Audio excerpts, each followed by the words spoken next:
Sistemas respiratórios e circulatórios. Todos os membros do reino Animalia precisam de oxigênio para fazer energia.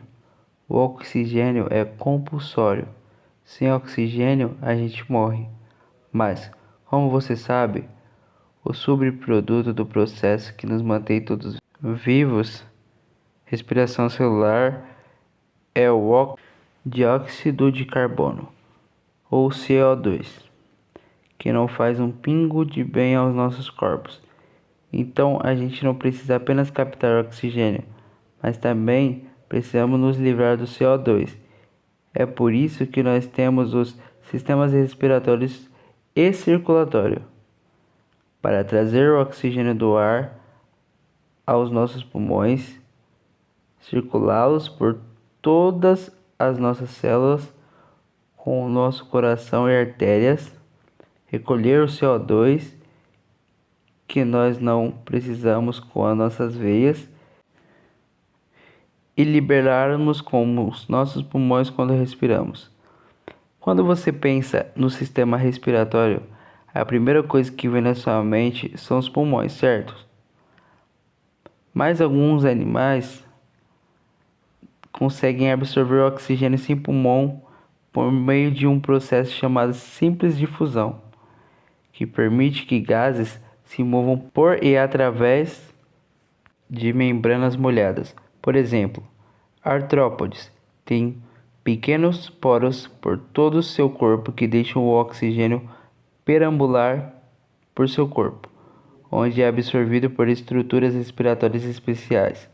Anfíbios podem absorver o oxigênio através da pele, embora eles também tenham pulmões ou guelras para ajudá-los a respirar. Porque conseguir todo o seu oxigênio por difusão leva muito tempo. Então, por que nós temos que ter esses pulmões estúpidos em vez de usar a simples difusão? Bem, algumas razões.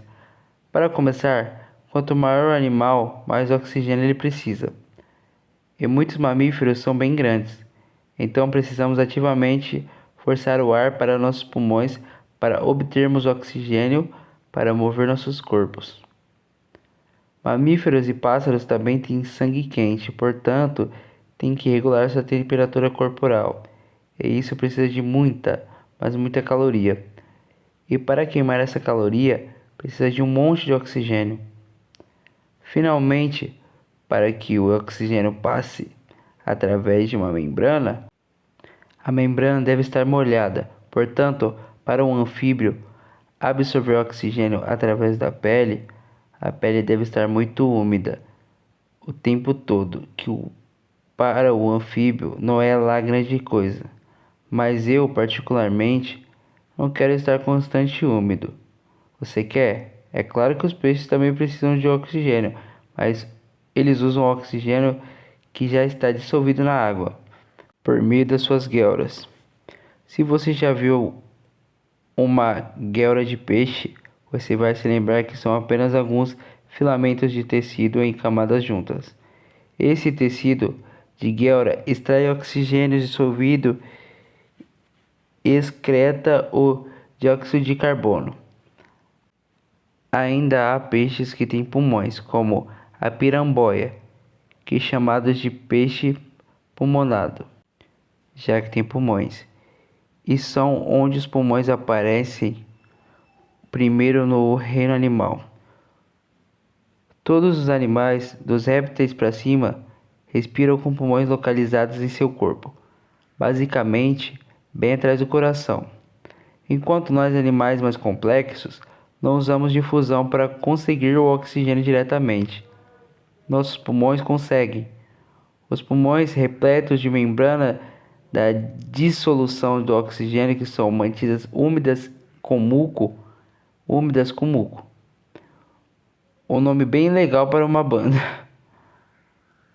A chave para esses pequenos é que os pulmões têm uma superfície enorme e podem absorver grande quantidade de oxigênio de uma única vez. Você não saberia olhando para eles, Mas pulmões humanos contêm em média 75 metros quadrados de membrana que dissolve o oxigênio. Isso é maior que o telhado da minha casa. A difusão que pulmões usam é super simples. Eu e você respiramos oxigênio por meio de nosso nariz e boca. Ele passa por um cano chamado laringe, que não se divide em seu esôfago e se torna a sua traqueia, que então se ramifica para formar dois brônquios, cada um indo para um pulmão.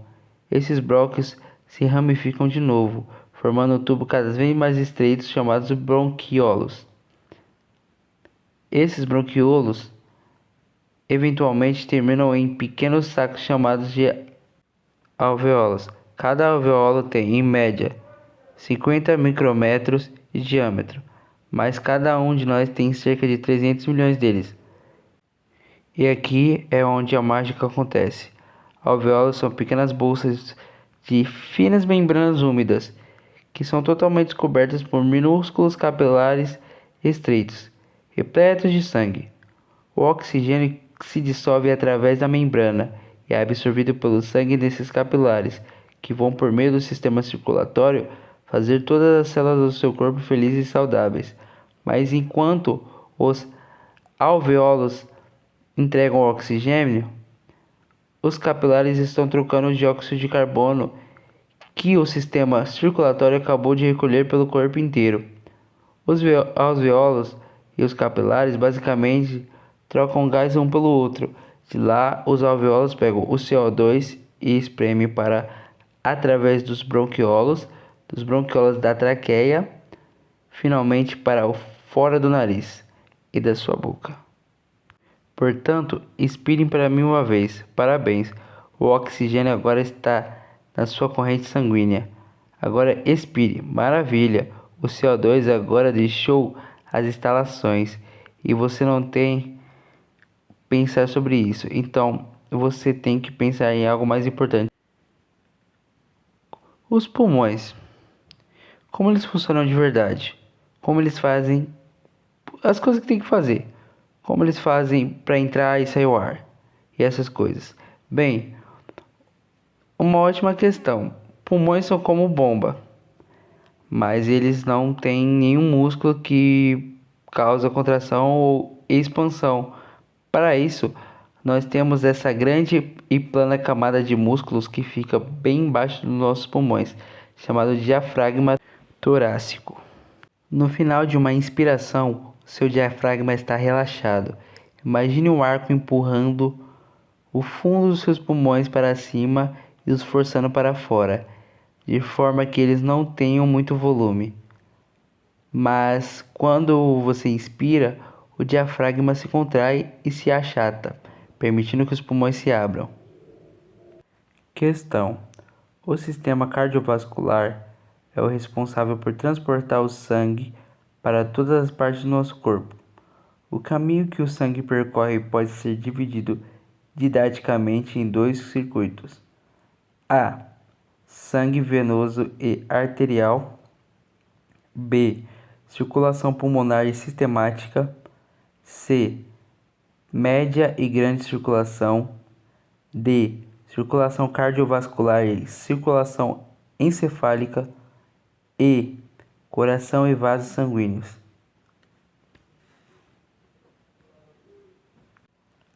A resposta correta seria B, pois a circulação pulmonar ou pequena circulação é aquela em que o sangue é levado do coração para os pulmões e depois retorna ao coração.